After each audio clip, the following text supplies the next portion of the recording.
Ya solo bande ko balandi radio télévision Kimbangiste bana papa Simo Kibangu mbote na bino banso besika bozwami na mokolo ya lelo. Ya solo émission na bino bokolingaka mingi émission masolo yango yonde ebandi. Na pesi merci na tata Nzambe nkolo papa Simo Kimbangu kiangani na bolingo monene oyo balakisi epai na biso bakomisiso na mokolo oyo ya lelo. Yango wana bana pasi Kimbangu na sengi na biso nyonso za la kimia mpona kolanda émission na bino. Émission masolo lelo ezali na kati na mboka Nkamba Yelusalemi esika bango nyonso bavandi nde esika tokosalela émission oyo. Ya solo ezali wa bino ndeko papa Lambert Makwemimo na lisungi ya yemoko papa Mbala pe lisungi na biso papa Joe Makozo bangonde bakosala mpoyete bomona bililingi oyo kati na banda kuna bino tokokene mbala moko na mokola lelo bande ko bana pasi Kimbangu to memeli bino moto monene oyo lelo tokosala na ye masolo oyo poete kolakisa ndenge nini lingomba ezali kokende na yango na kosenga mbala moko na bande ko na biso bozali kolanda biso besika nyonso bozwami to sengi totala ndeko na biso oyo papa na biso tozwi na mokola lelo papa monene yende akomi bimisa poete toko akobanda masolo na biso ya mokola lelo papa mbote nayo mbote papa journaliste ya solo papa ezali sengo mingi pe topesi yo merci na komikitisa oyo mikitise pai na biso bana na yo na katelki Europe na émission masolo na pouvoir monene ozali nango pe na misala mingi oyo ozali nango kasi ondimi na invitation na biso po ete lelo tokota na kati na émission masolo to solo la masolo oyo ebongisami na mokola lelo papa ya solo tokolinga omi bimisa po ete bande ko bazali kolanda biso kati na mokili mobimba bayeba papa Lambert Makwemimo na mokola lelo ayambi nani na kati na émission masolo papa topesi yo maloba. Merci na komba tata mwana pe molimo centre kombo nangai révérence urbain Soalenge Bernard nazali représentant provincial l'église Kimbangiste na ville province ya Kinshasa na République démocratique du Congo. Merci ya solo bana pasi Kimbangu touti kolanda ndenge nini papa révérend Sirbens oyo bino nyonso bokoyoka pe bokolandaka lelo nde lelo ye moko ndenge bosengaki nde tokangeli bino ye po ete papa na biso ya ville de Kinshasa lelo tozala na ye na masolo na biso na mokola lelo papa révérend tolingi to baliso santé na yo ezali ndenge santé ezali malamu na nguye ya papa Simo Kimbangu kiangani malgré tout ba musala mingi ozali nango bokipation ya ndenge na ndenge mais santé kaka toujours santé ezali kaka malamu po papa Simo Kimbangu kiangani azali kosunga biso. Merci ya solo bandeko to wuti kolanda ndenge nini papa révérend Sirbest Soaleng ye azali allemand te mais ndenge bokolobaka papa Lambert est-ce que azali na descendant ya ba allemand mais bomoni ke ye moko nebite papa soko azali descendant ba allemand ne ebite so comme descendant ya ba allemand te nazali congolais d'origine na province ya Bandundu na district ya Kwilu na territoire ya Bulungu na secteur ya Kilunda na village Musangu Luboma donc nazali congolais penza ya makila ya ndambu te ya kodefa te mais congolais penza. Merci ya solo bandeko bouti kolanda ndenge nini ami bimisi papa to bandi ezali belle émission masolo to kokota na kati na masolo na biso tolingi to yeba papa révérend Sirbens wuta mokolo nini papa Simo Kimbangu kiangani azwaki ngwende ya kotambusa lingomba topesi yo maloba. Officiellement, Azwaki Moussala le 26 août 2001. Mais déjà, prédestination, Tobo Ponami Yabatata Naye et Bandaki Bandakala. Ba témoignage Zali Belé, Nakopesa ta Moko Kaka. Papa Nkiwabonga, Akobenga Mama Bibi Molonga ni a Papa Diangenda Tata Mwasi Naye. Apesanga li solo po azalaki témoin na Monkoto. Tango wana papa Diangenda azalina na bomo yende cho spirituel papa Simo Kimbangu kianga nazalaki na Congo Brazzaville na kansi ba Brazzaville bazo yeba yango malamu lisolo yango selon papa Nkiwabonga Emmanuel alobi papa Simo Kimbangu kianga ni kuna azalaki na no mwana sekwisi ebembe moko kuna na Congo Brazzaville ba ye kofunda ye po ezalaki rapporte mais ezalaki sous forme ya kofunda que papa yo zaliawa na Monkoto tala kuna na Brazza mwana na yo pe papa Simo Kimbangu kianga nazo sala azoko bikisa azosekisa kutu na bibembe. Et papa Diangenda rappela qui est rapidement na Kinshasa. Tango papa Simon Kimbangu Kyanga na komi na Monkoto, papa Diangenda papa Nkiwabonga pe azalaki wana témoin. Papa Diangenda lobi na ye na Kikongo. Etozo lobango na Lingala. Que tata azako benga ye tata, c'est-à-dire tata na yebi ete mosalo ezali ya yo. Mais tango na yo ekoki nanu te.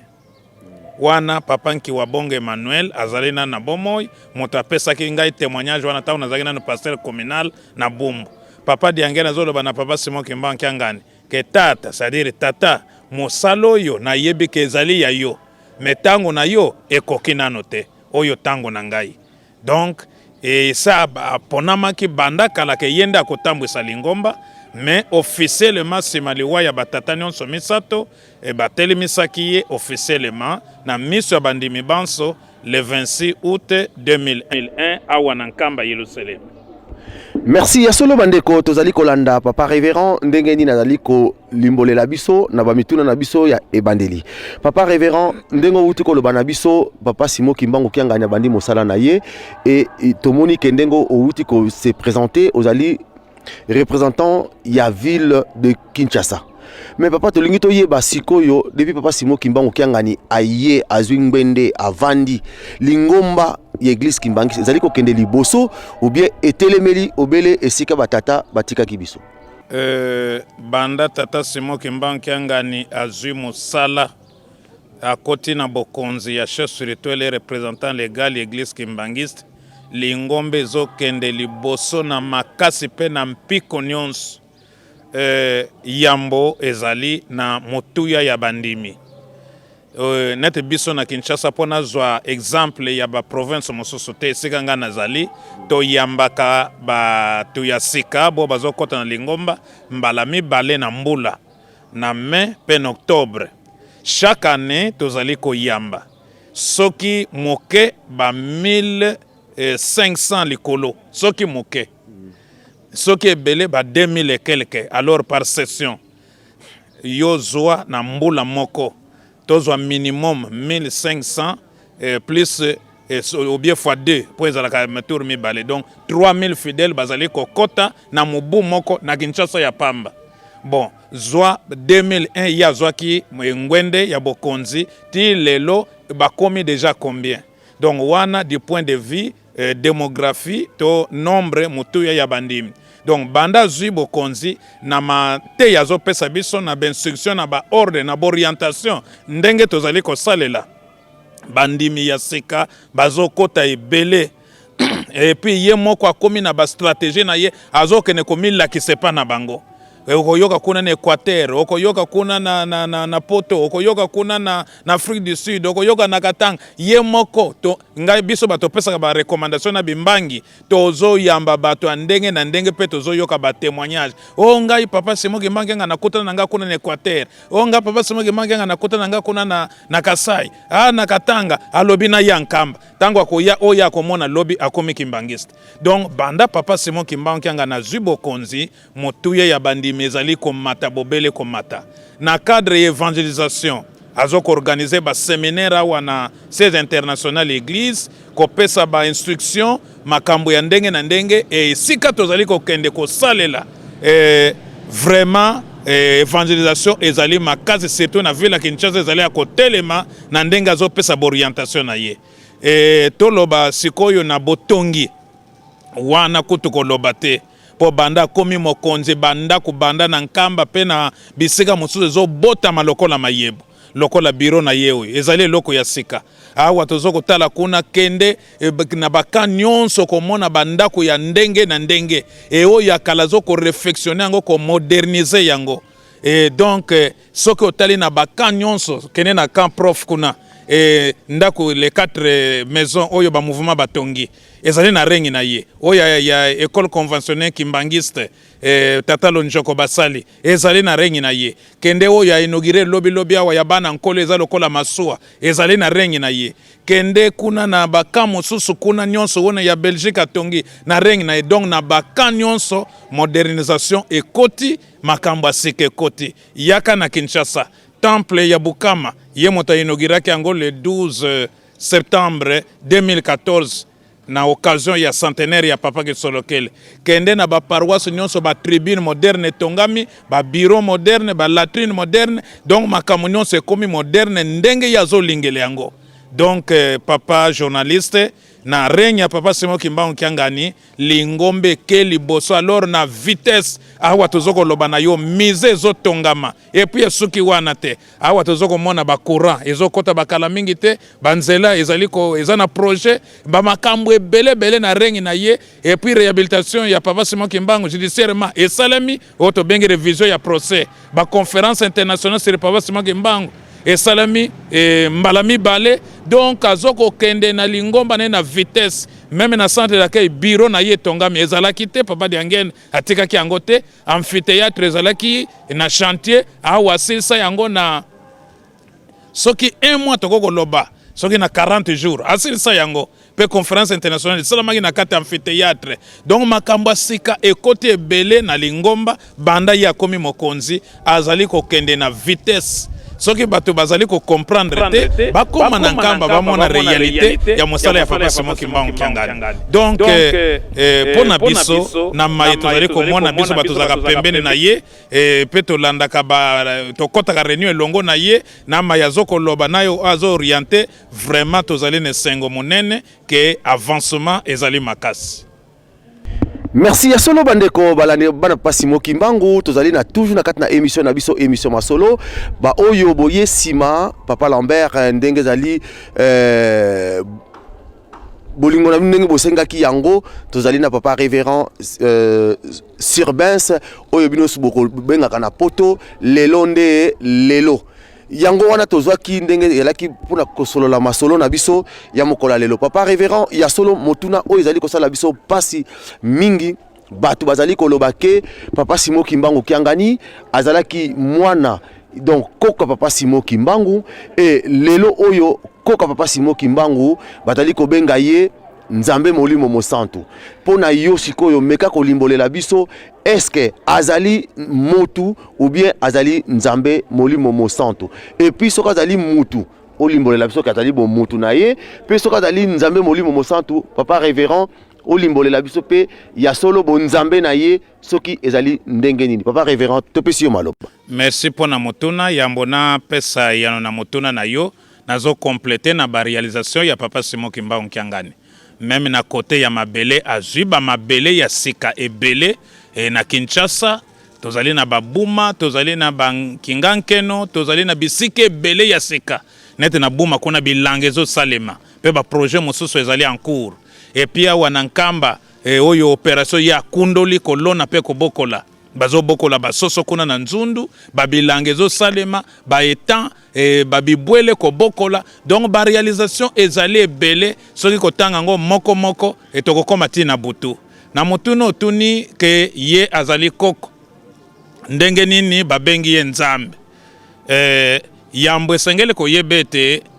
Nzambe amilakisaka te polele ke bato bayeba ye wana selon étude nanga personnel na sala po likambo ya nkolo yisu mwana na Nzambe lelo ebele tondimaka azali mwana na Nzambe mais ebele sisu koleka bandimaka teti lelo kaza mwana na Nzambe meme bandeko ne moko bayude seka ya botamaki liboso bazelaka mobiki seti mokolo mwa lelo kino ye moko ayaki komiku d'ailleurs asangisi bayekoli na ye atuni bango bato bazolobete ngai nazali nani atuni bango motuna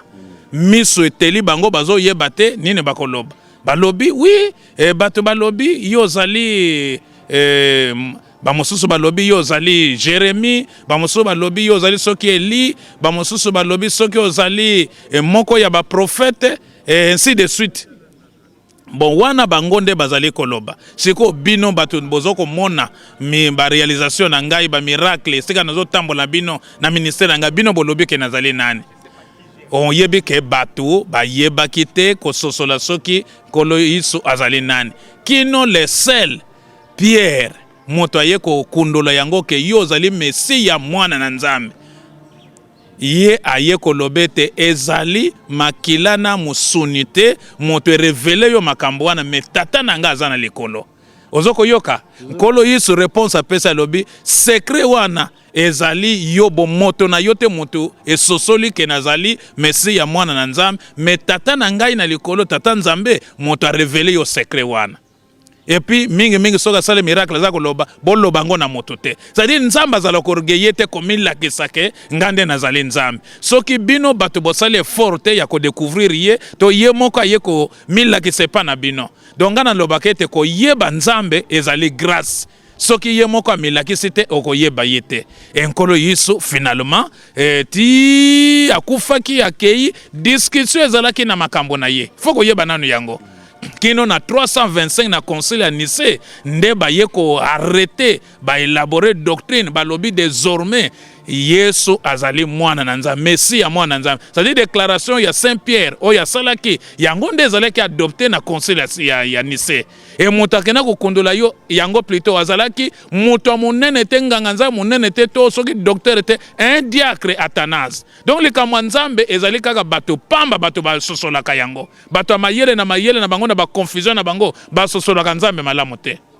Un diacre na kombo ya Athanase motaloba kete azali Messia mwana nzambe a se référer na déclaration ya Saint-Pierre nde yango etikala na doctrine chrétienne ete nkolo yiso azali Messia mwana na nzambe atako ba oyo balingaki te po bato ebelende Barius yazalaki docteur professeur monene muta théologie monene yandi makita lobi azana ye kaka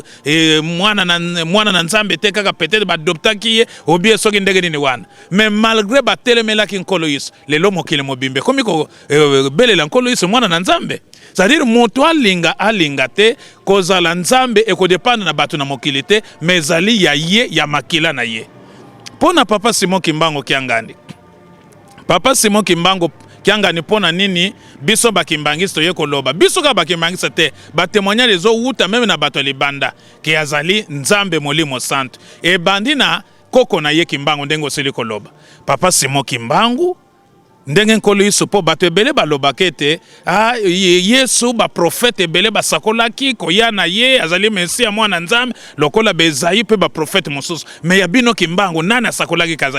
azali molimo santo to azali nzambe. Mais biso tokolobete prophète aliboso ya sakola koya ya Simon Kimbangu molimo santo ezali ye moko nkolo yiso. Na Jean 14:15 à 17 ye moko alobi na bayekoli soki bolingi ngai botosa malako na ngai na kosenge pa ya tata akotindela bino musungi mususu oya koya kofanda na bino libela. Soki bolingi ngai botosa malako na ngai na kosenge pa ya tata akotindela bino musungi mususu. Papa journaliste analyser muke adverbe wana mususu na français babengi un autre consolateur. Un autre pour dire que nkolo Yesu azalaki consolateur esengeli o akoya pe azalaki moto esengeli o akoya pe azala kaka moto lokola ye po na ba catholique il faut koyeba yango ke eloko ezopesa biso passe ezali position doctrinale à chaque église. Pour na ba catholique par exemple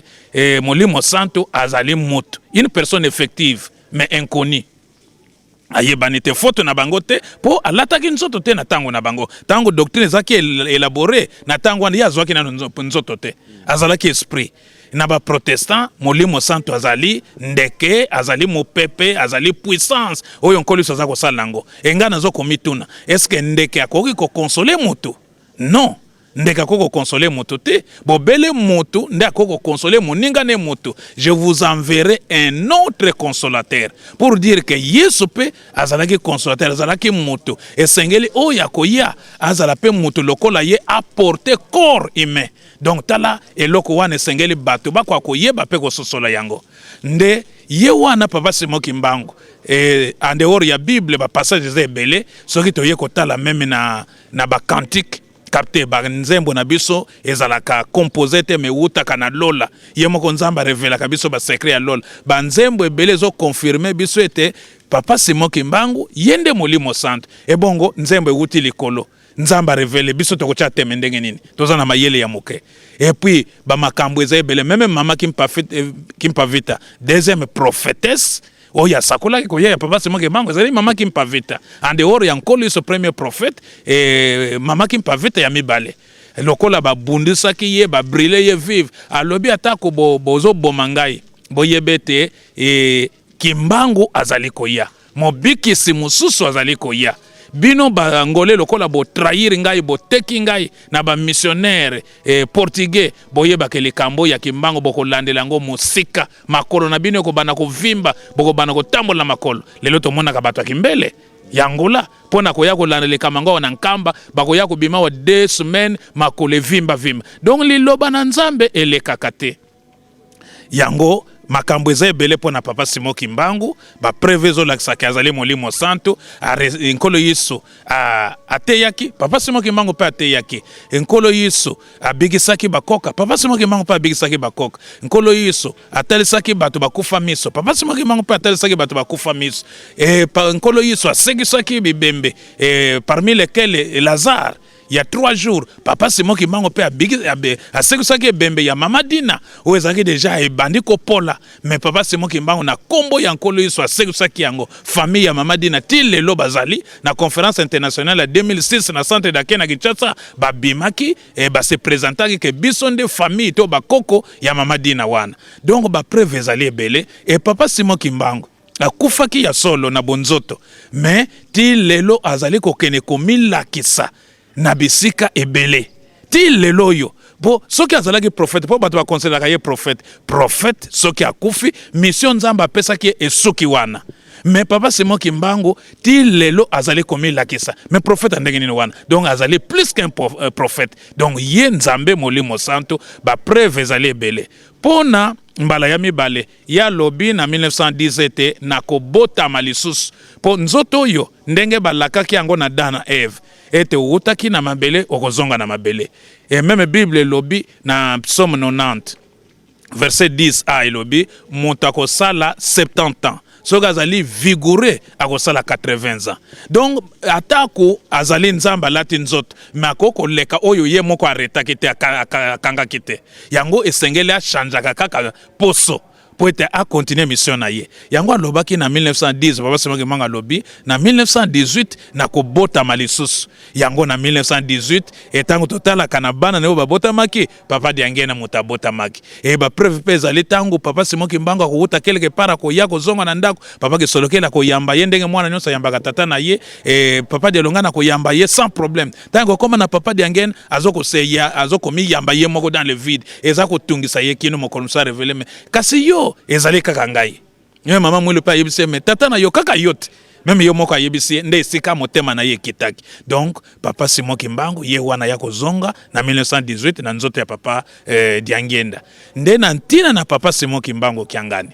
ye moko papa Simon Kimbangu tango papa Diangenda azalaki kosala na kananga ake kotala tata Simon Kimbangu tata na ye na boloko kuna nde alobaki na ye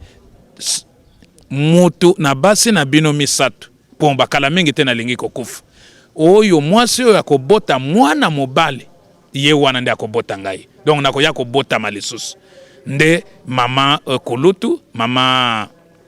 Pauline abotaki mwana mwasi mama Diangena mama Bibi abotaki mwana mwasi mama Nkiwasisula mama Mfuma Mbanza ye wana abotaki mwana mobali papa Simon Kimbangu kiangani na même date na même heure tango papa Simon Kimbangu azokufa kuna na Lubumbashi le 12 octobre 1951 na 15h awa na Nkamba na même date wana papa Simon Kimbangu kiangani azali kobotama yango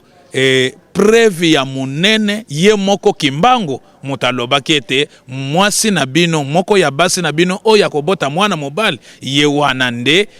ngana kobotama donc mama Mfuma Mbanza mama Nkiwasisula ye moto abotaki mwana mobali e mwana mobali yango kombo na ye Simon Kimbangu kiangani donc a reprendre kombo na ye liboso Simon Kimbangu mais abakisi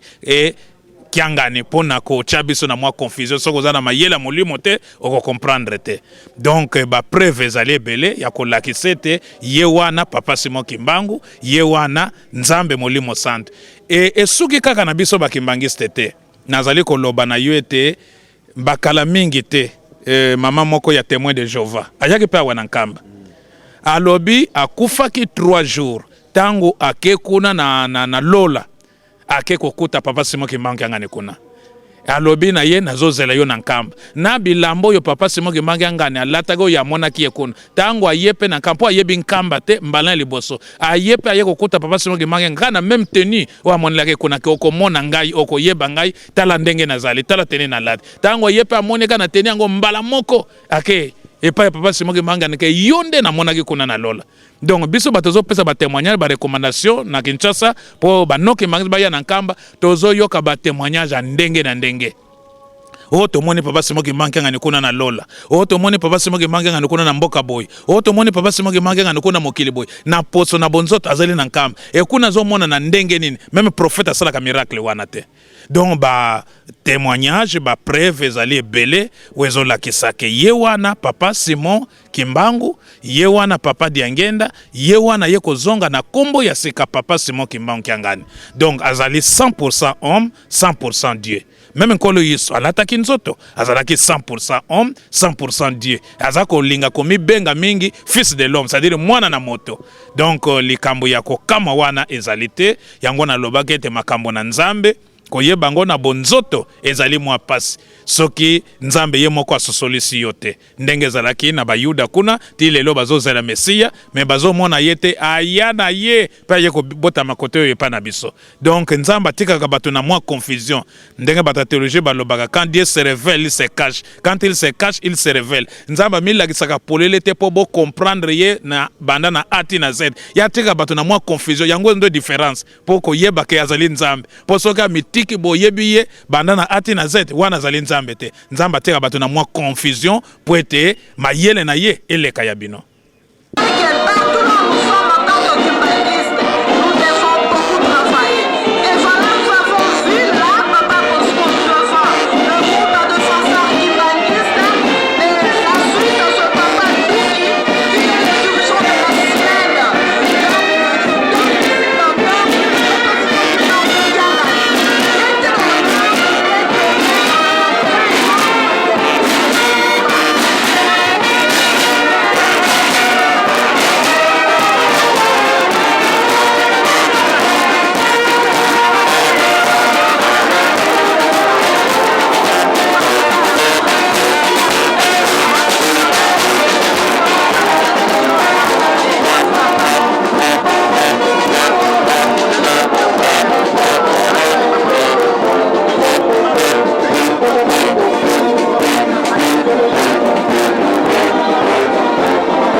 Depuis le 8 juillet, pour la Suisse capitale, Babotele, Genève. Bon total.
Merci à solo bandeko balandi to wuti ko landa ndenge nini papa révérend wuti ko répondre biso mwana na moto sika yo zali omitala oyo bokolo baka papa Simo Kimbangu kiangani papa Simo Kimbangu kiangana dali mutu to landi biso noso réponse ya papa révérend ndenge nini alimboleli biso akoti na mozindo papa Simo Kimbangu kiangani yewana tata molimo mosantu azali nzambe ndenge na kolobaka yango tango nyonso na kati na émission masolo papa révérend motuna mosusu tokotuna yango epamba te tozali komona tozali kolanda bino na mikili nyonso surtout biso na mikili ya mpoto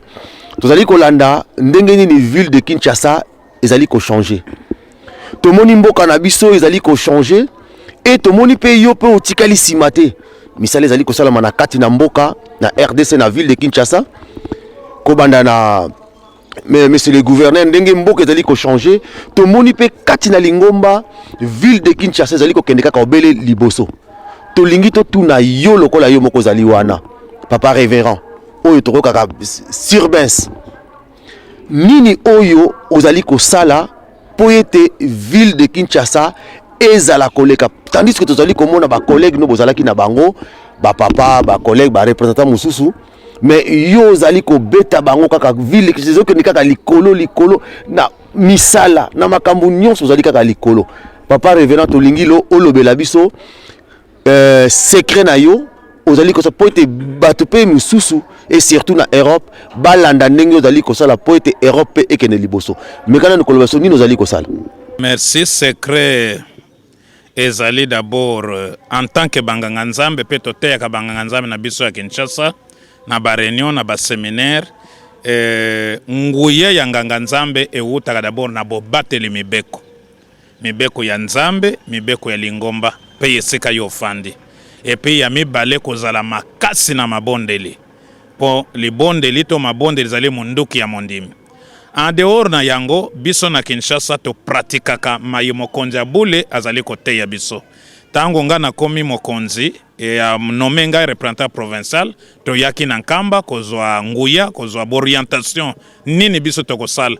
po tango mokonzi aponaka moto na ye azela kepa na ye loko moko boye ke na lingi asalela nga boye yango totunaki papa nini tokosala yo pesi biso musala na tango kutu ya passe nini tokokosala apesaki biso 4 instructions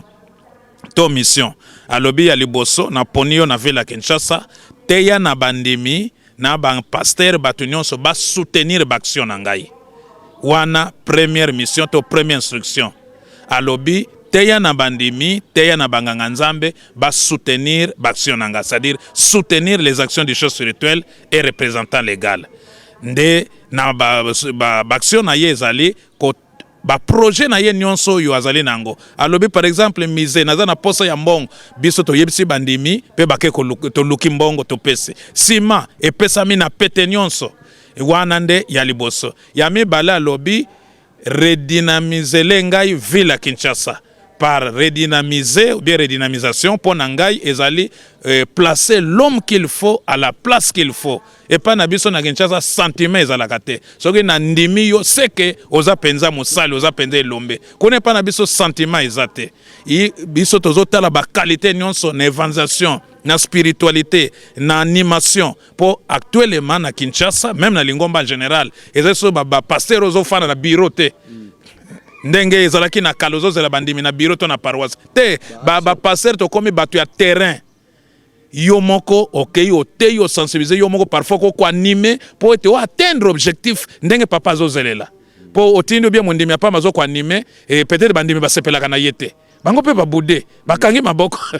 metangu yo nganga nzambe représentant ya mokonzi ya bulo telemi opesi liloba papa pe opesi makambo papa zozela bandimi nyonso mitema ekozala kofungwama e ya misato papa alobi teya bandimi ba comprendre philosophie na ngai comprendre la philosophie des choses spirituelles c'est-à-dire idéologie na ye enseignement na ye makanisi na ye souci azali nango esengeli bandimi ba kwa koyeba yango et ya suka ya mine alobi rendre les communes et les paroisses compétitives c'est-à-dire etikala te kaka commune moko nde bazotiela motema to mibale salisa bango nyonso bakoma presque niveau moko ata ku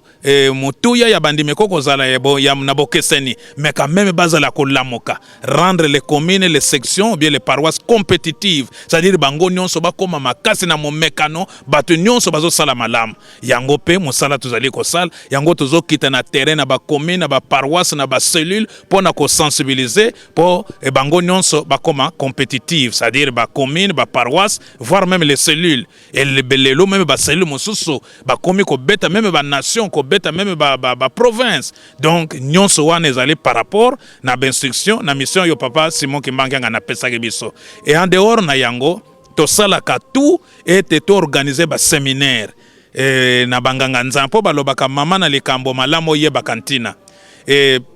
Premier module auto pesaki na bango pour mission d'abord l'église ezali évangélisation. La première mission de l'église c'est l'évangélisation, le salut des âmes. Yango to pesaki na évangélisation et nani nango ezali de prédication mateya. Nde to pesaki bango module ya homilétique qui est l'art de prêcher. Il faut ba pasteur, ba selo, ba longi, ba nkengi, ba yeba koteya ko convaincre mondimi. Ete makambo ya nzambe na zoloba ezali bongo pe moto a comprendre ndimi yango po soki moto andimi akosalela. Donc secret mosusu ya monene yango wana et to yebisaka bango ke matei ba pesi ko sakana nango te ko mona ngote lokola ko sakana. Il faut chercher à convaincre, gagner les âmes.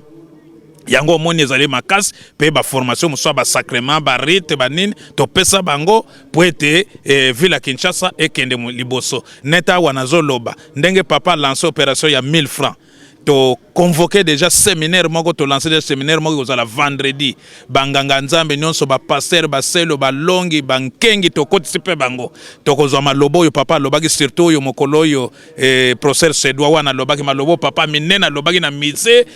akomi ko kende vitesse yango to kochela bango yango bango moko ba yoka na matoi to bete yango siko sete to sala commentaire pe to sala makamuso potangu ye moko yoki mongongo ya papa ye to tsete yango commentaire mona ke moto compréhension et kozala ndenge mosusu. Donc nyonso wana pour résultat et kwa kozala malam et puis papa Serben ça zala kana conflictuel était et c'est quand nyonso na leka na bumbu na njeli wapi jamais te na swano bien na conflit na ba collaborateur na ngai obi otoke ko samba soki na bureau nini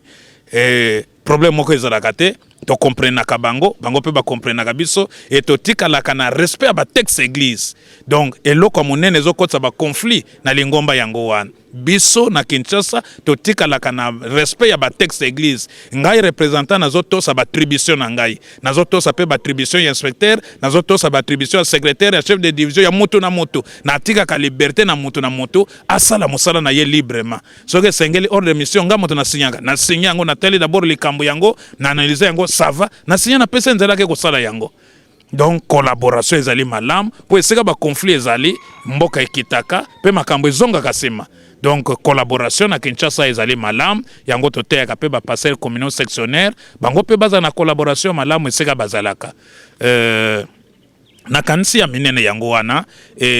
bana Kinshasa bazali ne sengo mingi tango to komisaka liloba pape pa na bango bayambaka ngone sengo yango monaka mosusu na dimanche moko ngai representant nazali na 4 invitations bien 3 kuna bazozelanga na communauté kuna ba inviter ngai nazoyeba te na kokende wapi na kotika wapi.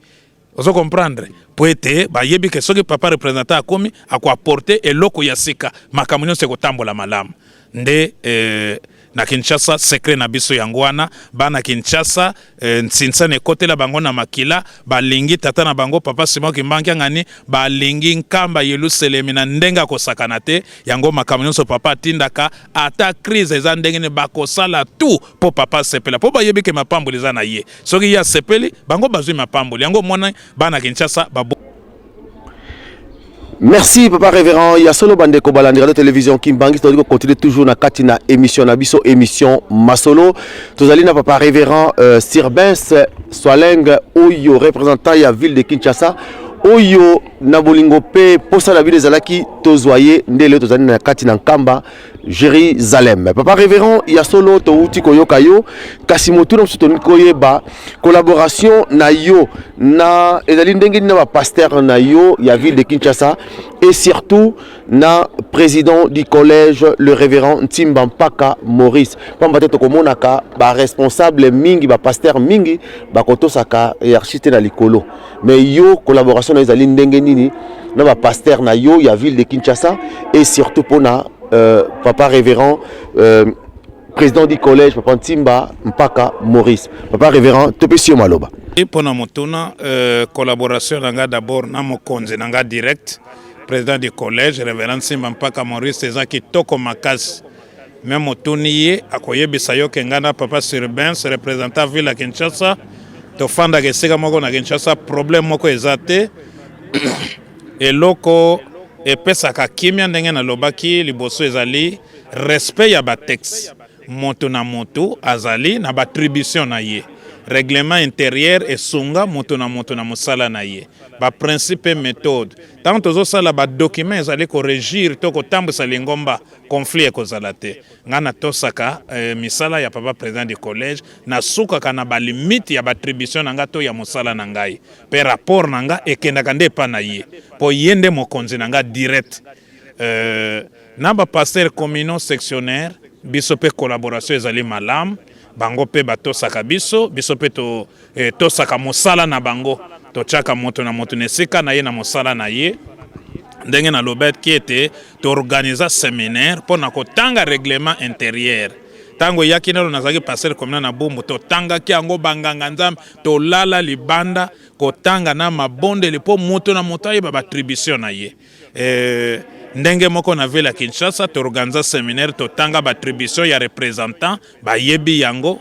to tanga ba attribution ya passer communal ba yeba yango to tanga ba attribution ya passer sectionnaire ba yebi yango o yanga mosala soki moto alingi ko ya ko tia loboko kuna na ko yebisa ye na limemia nyonso ke papa okoti zambo ye ko kota na bilanga na ngai tala règlement intérieur et lobby boye soki nga pe na koko za na mwa mbeba mokonzi na nga pe direct papa révérend Ntimba Mpaka Maurice pe akoyebisa nga kete awa esengeli boye donc to tambolaka na collaboration malamu moto moko akoka na nyonso azate mama na likambo to mikitisa pe to landa ba texte to mikande zo tambwisa lingomba donc collaboration na nga na mokonzi na ngai papa révérend Ntimba Mpaka Maurice président du collège voire même na bambuta nyonso ezali nango kitoko makasi na ba collaborateur na nga na province inspecteur secrétaire provincial ba chef de division bataillon soza kitoko kende na ba commune na ba paroisse et problème moko ezalité donc to landako ezali na bible to landako ezali na mikanda pe to landaka oyo papa Diangenda lobaki o ba papa ba lobaki oyo papa Simon Kimbanki ngane lelo azali koloba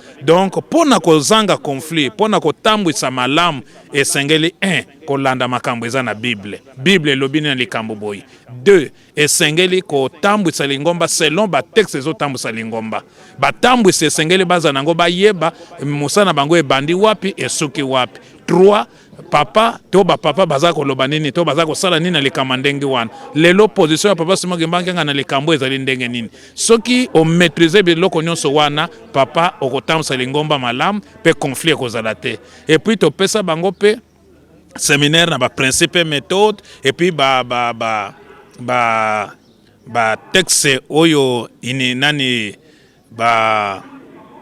texte mosusu papa Diangenda asalaki oyo ezali kotam eza mibeko ya lingomba ezolakisa ba sacrement ezolakisa position ya lingomba boye soki pe tumbu soki nini bokosala ndenge nini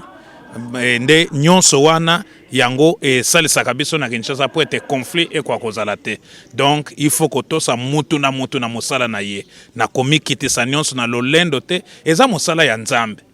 eza mosala Nzambe po lelo naza représentant lobi pe papa koko zwa pe pasteur mosusu akomi pe représentant donc faut toyeba yango ke tango moninga azali nesika esengeli to tosa ye to bundisa ete to tika liberté lobi pe moninga kozwa chance pe to pesi maboko pona lokumu ya Nzambe na biso po biso nyonso zo servir mokonzi moko papa Simon Kimbanki ngani biso nyonso zali ko evre to kosana na kata lingoma moko église Kimbangisi to kozana bowelani te na bitumba te papa azoko éviter biloko nyonso wana donc na Kinshasa et pas na biso collaboration ezali kitoko yango zo mona pe makambo nzo tambola malamu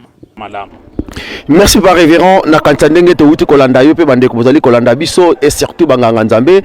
to wuti koyoka ndenge papa révérend wuti koloba papa révérend na esika wana conseil nini okoki kopesa na ba pasteur nyonso kati na mokili mobimba pona to komonaka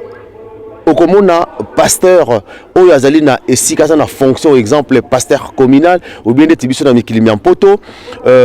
responsable ya paroisse ya azali ko représenter pas simo kimba ko na paroisse oyo ya azali mokomona pasteur oyo azali na fonction te azali ko benga direct papa simo kimba ko ngani po apesa mitindo po alobela ye tala makambo azali koleka conseil nini koko pesa na ba oyo bazali ko sa bazali ko tambola ndengo wana pa révérend na piso maloba kate pona lobi papa azana numéro na ngai papa soki likambo etali ville ya Kinshasa et la voix officielle na ville ya Kinshasa ezali nga représentant provincial en fonction et tango likambo ezali papa benga kangai nga pe na yebisi bana Kinshasa et soki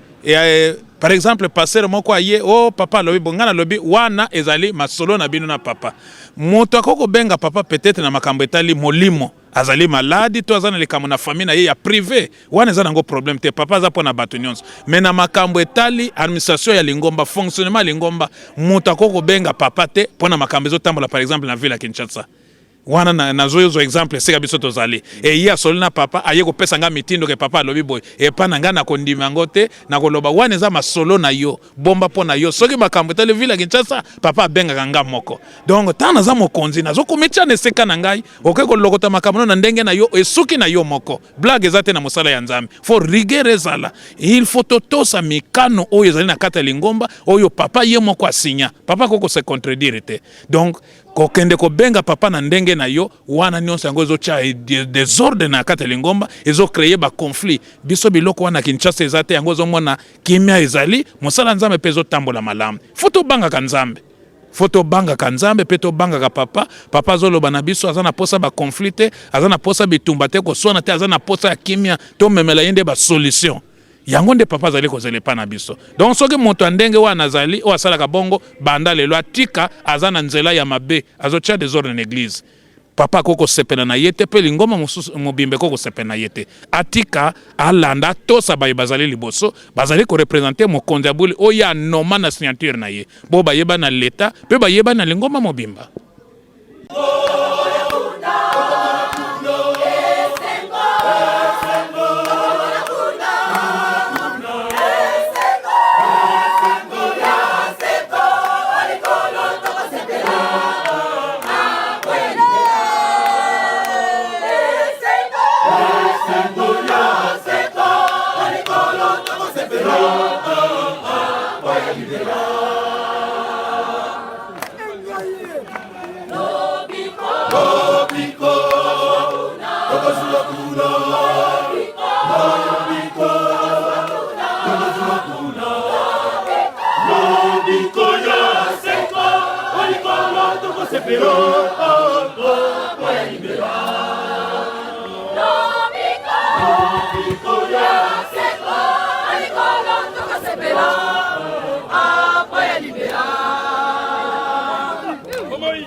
Merci ya solo bandeko bana pasi mokimbangu tozali kona toujours émission na biso émission masolo. Papa révérend na kanisa toyoki yo.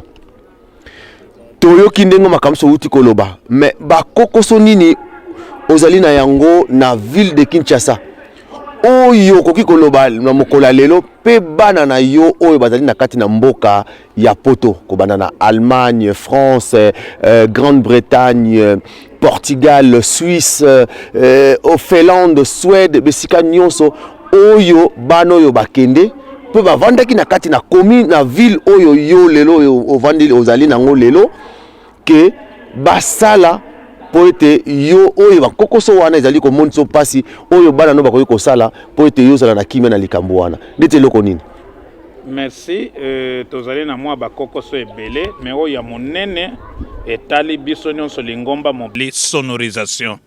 Centre d'accueil ezali monene makasi.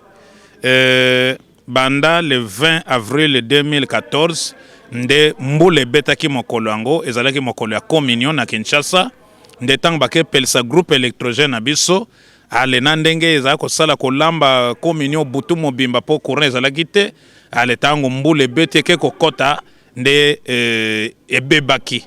eke kozikisa instrument nyonso ya sonorisation baampli babafle badek biloko ya ndenge na ndenge batable mixer ezikisaki kutu meme télévision ya bato ya rateleki oyo eza kosala direct topesaki mbongo mpo barepare yango. Donc banda tango wana tokoma na kokoso monene ya sonorisation tala centre d'accueil ndenge ezali monene et puis mokonza bule ayaka na centre d'accueil liloba na esengeli mondimi ata azali kuna na suka ayoka yango et surtout lisusu koleka na le 25 mai wana population etondaka na centre débordé ekeli banda eketi côté ya mama poto eketi côté ya force côté ya nani ya station essence kuna eketi côté babima bato mosusu moyen bakota na centre d'accueil ezalaka te basuka libanda pe fete sukeli bango wana babeti de mitour na suka libonde bazonge bandako yango tozali koluka banani batamete malamba koko sunga biso na makambo etali sonorisation pour na centre d'accueil ete na ba fete nene na bakilte d'ensemble même surtout ba le 25 mai wana même moto azali banda bacheliye ba freto bacheliye lance voix bazo yoka nyonso na kati e papa pe ayaka wana tango azo pesa liloba na ye esengeli bandimi meme bao baza bakimbangite bazali bana bazo leka soki ayoka ezali na likameko ko tuta motema ne pe akoko bongwana donc tozo senga na bana ya Kinshasa meme baza ya kinete bakenda poto bakimbangiste to bano kimbangiste bako kosunga biso surtout na sonorisation na ba table mixer na ba amplificateur na ba baffle na ba lance voix na ba micro professionnel même ba caméra ba pareil nyonso sophistiqué pour qu'on a bozali et sika bozali technologie ezali avancée soki bokoko sunga biso ete ye na Kinshasa ezali bureau ya papa pezaka na Kinshasa soki papa wuti nkamba mboka mibala yaka après nkamba ezali Kinshasa donc soki basungi Kinshasa basungi nde papa Simon Kimbangu Kiangani po mongongo na ye eyoka na ekoma na bisika bandimi nyonso bazali et puis en dehors na yango pe groupe électrogène ya monene même ya 20 kVA ou plus ekoki kosunga soki courant ezate po ba courant ekata na kapamba pamba bakoko pelisa yango pe sungi et lambi communion et sali makambo nyonso même ba fête même papa zawa ne koko éclairer même ndako na ye chez nous da ekoko éclairer tribune sika ba rencontre salamaka donc tozali na posa ya sonorisation tozali na posa ya groupe électrogène soki makambo susu pe ezali bakoko bakesa eza mabete mais ya monene pona intérêt ya bandimi nyonso yango wana po ndenge tolobaki na ebandeli mission ya liboso ya lingombe eza évangélisation ezali prédication eza sango malamu lelo lokola bandimi baza ebele soki mongongo ya moteye ekomeli mondimi te esika aza mosika moya bongo wana eza te yango soki basungi papa Simon Kimbangu na sanso wana mpo na ville ya Kinshasa bakosunga ebele ya bandimi bakobika bakobongwana bakokota lola e bato oyo bakontribue bakozanga lipamboli te epai ya papa Simon Kimbangu Kiangani toza pe na posa baordinateur mpo na babiro na biso to modernize yango eza na ndeko moko pe awutaki poto apesaki biso no kimbangiste non Kimbangisa apesaki biso mais tala kaka ba service eza ebele ndenga flux ya bato ezalaka surtout na ba veille ya ba fête tokoyamba 1000 tokoyamba 500 par jour et na komaka na maboko to na kobetaka na machine à écrire nyonso wana ezopesa retard e bango moko bautaka poto Amerika bayaka bamonaka ndenge nini bazali konyoka makozela mwa bangonga soki bako kosalisa biso na ko informatiser na ordinateur na banini donc quitte nyonso complet ye na kanise koko sunga poete ezala babimbange ezala ba recommandation ezala ba mikanda esala manandenge moko ya kimia na bangonga moke pe aza servi akene sengo. Donc papa journaliste makambo eza ebelo toza nango posa mais oyo nakoko tanga nano mibale yango wana soki tokobakisa misatu tracteur ata yo occasion po papa zwa mabele kuna na buma plus de 100 hectares étendu moko a monene to sala kabilanga mais toza na tracteur te na maboko bandimi bazo mona pasi na ko futa batike ko koma kuna soki tracteur ekoya ekosunga vila Kinshasa makasi na agriculture. Donc makambo toza nango posa ya minene yango wana misatu mais soki mosusu pe ekoya tokoyamba ngo ne sengo nyonso bakosunga vraiment papa Simon Kimbangu Kiangani. Merci papa révérend nakanisa message oyo etindami pai na bino bande ko bodali na kati na mikili miampoto et surtout ba responsable ba paroisse outi kolanda bandimi na biso lokola ya nazalaki passer communal na Bumbu na yebe bane bele ya Bumbu baza na poto na komaki passer communal na Njili atako na wumelaki te 11 mois ya pamba na yebe bandimi bele ya Njili bakenda poto ba commune nyonso Kinshasa za ya bango tango nazaki passer communal na Bumbu bana ya Bumbu bakendaki Angola basalaki association na bango kuna na ba compétition pe bazoko sala ba coordination na bango pe batindi yango ezako pesa moto makasi na Bumbu donc bana Bumbu eseka nyonso bazako kanisa source na bango base na bango eseka bawutaki e nyonso wana ezako pesa sengo pona nini bango te bana Kinshasa nyonso eseka bazali bayoka na keto apuye pe tokenda Kinshasa tala to mona kamwa passe koko so boye ale to luka solution to sunga poete bazo sunga bisote bazo sunga nde papa Simon Kimbangu Kiangani eza eloko lingomba lobi papa koko décider que papa Sylvain Solongo wana kende boy ekotikala ya lingomba donc bazo pesa nde na papa Simon Kimbangu Kiangani vraiment to sengi na bango bonne foi surtout na sonorisation soki ye komi ya makasi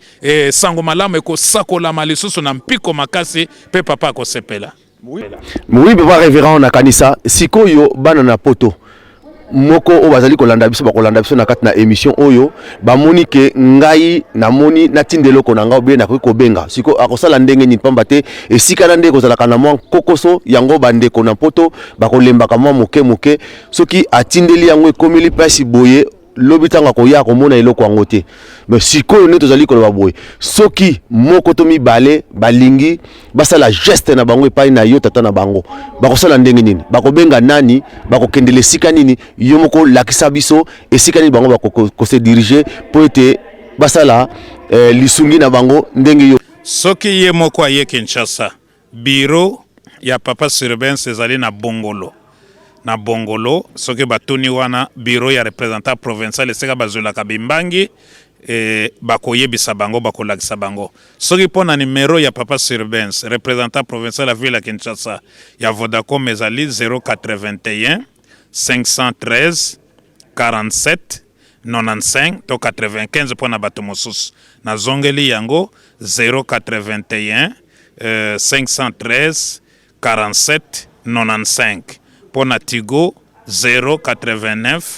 74 81 640 089 74 81 640 téléphone nanga numéro wana nakanga ngote téléphone nakanga te peut-être soki réseau eza na pasité e bakozwanga nakanga te 24 heures sur 24 téléphone nanga etekalaka polele ba se présenter ngai mwana poto kimbangiste na lingi na sona papa représentant po soki eza na maboko nanga likambo ter mosu ezaka na maboko ya bapapa protocole nde base présenter balobi toza na posa kosola papa représentant nazali na esika boye posa na ngai ezali boye. Merci à solo bandeko bana papa Simon Kimbangu tozali tokomi na suka émission na biso tomoni likambo tokoko lo bana bino te bouti kolanda papa révérend ndenge posa na bino ezalaki nde touti koyoka esika yo zali ndenge na kolobaka yango émission masolo zali émission ba kwantona oyo zali koyoka pe osaleli ondimi papa révérend tokomi na suka émission na biso tango susu likambo moko to mibale oyo yo lingaki ke papa Lambert atuna ngai mais na tuni te mais yo moposo na yo zalaki ke oloba yango na mokola lelo nde tokotikela yo oloba liloba no ya suka papa révérend topesi yo maloba. Nazane sengo mingi ya kozala d'abord kimbangiste ndenge papa Diangenda lobaki ete soki na salaki na bino na likolo te moyena sala na bino wana mokili zate elingi koloba tozali baponami nazali kosenga na bandeko na nga nyonso bakimbangiste pe banoki mbangiste bazo kolanda ngai na tango oyo bayebe ete nzambe sa balolaki elongi na ye na Afrique précisément na nkamba Jérusalem na République démocratique du Congo aye pona kosikola moto mwindo azali ko révéler makambo ebele na oyo kutu ezali na Bible te ezopesa biso mayele na esengo e awa bayeba ete sima ya bevenema minene tata Simon Kimbangu ayaki asali tango na ye akei aye kozonga na nzela ya bana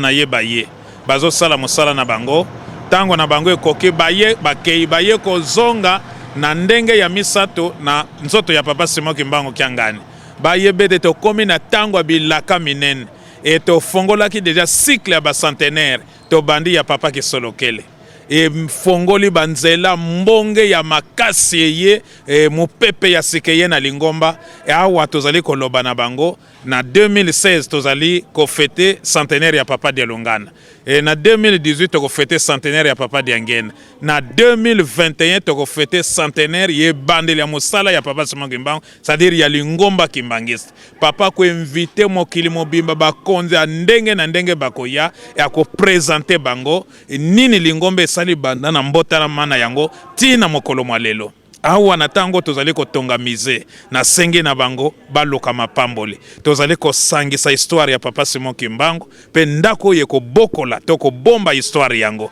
c'est-à-dire eza d'abord kosangisa pe ko bomba histoire ya papa Simon Kimbangu po tango nango ekoki nzoka nde na bayuda kuna atikaki ata ndako te ata elembo moko etikala te lokola ibalake batosaki yete na tata na ye ndenge ye moko alobaki na Matthieu 21 verset 43 ete lokola boboyi koyokela ngai donc boboyi koyokela tato atindaki ngai lokola boboyi kotosa ngai boboyi kotosa tato atindaki ngai yango mbokonzi na likolo na kolongola yango epa na bino na kotinda yango na libota mosusu ekobotela yango mbume koki papa journaliste yango moni tina liwa na ye akenda na nzoto na ye atikela bango eloko te donc kanda na bango ezali makasi oya yokelaki bango na nzoto akenda na yango ayeko kitsango awa na nkamba Yerusalem yango nde tozotonga mize tosenge na bango bafongola mitema batinda mosolo batinda biloko ba soutenir bakso ya papa Simon Kimbangu kiangani po ete akokisela biso bilaka biso na Kinshasa tozali ya kotelema oyo papa koloba yango tokosala po to comprena ye déjà mission na ye ezali po na lobiko na biso e bon moto ye po na kobikisa biso tanga lobika sala boye po bika biso to bude tozo yamba ngo ne sengo yango moto ezali makasi na Kinshasa to senge na bango pe batika ba distraction ba mipesa likambo ya nzambe se yaki na Afrique tala pona preuve lelo mangomba kuna esika bazali ekomi kobalisa mwasi na mwasi mobali na mobali mais wana eza abomination selon Lévitique 20 verset soki 13 nzamba pekisi biloko wana ezali abomination e bato basalaka biloko wana ezali bato ya bakisi ba magie banini donc ezolakisa ke likambo na